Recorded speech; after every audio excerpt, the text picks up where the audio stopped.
بھی باقی دیکھتا ہے، اور فرعون اور جو لوگ اس سے پہلے تھے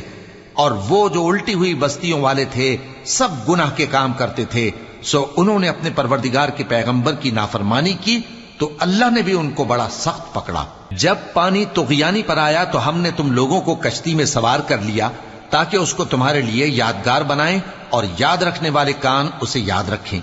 پھر جب سور میں ایک بار پھونک مار دی جائے گی اور زمین اور پہاڑ دونوں اٹھا لیے جائیں گے، پھر ایک بار ہی توڑ پھوڑ کر برابر کر دیے جائیں گے، تو اس روز ہو پڑنے والی یعنی قیامت ہو پڑے گی، اور آسمان پھٹ جائے گا تو وہ اس دن کمزور ہوگا، اور فرشتے اس کے کناروں پر ہوں گے، اور تمہارے پروردگار کے عرش کو اس روز 8 فرشتے اپنے اوپر اٹھائے ہوں گے۔ اس روز تم لوگ سب پیش کیے جاؤ گے اس طرح کہ تمہاری کوئی پوشیدہ بات چھپی نہ رہے گی۔ اب جس کا اعمال نامہ اس کے داہنے ہاتھ میں دیا جائے